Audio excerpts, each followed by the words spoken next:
first monarch butterflies have been seen entering Mexico earlier than usual this year in the northern state of Coahuila. Monarch butterflies generally migrate down to Mexico in October from the US and Canada. The past few years has seen an alarming decline in the global population of monarch butterflies.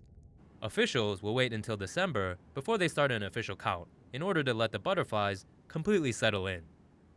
Mexico has already established a network of observers to monitor monarchs from the time they enter the country, to try and identify milkweed patches that monarchs use along the way to their wintering grounds.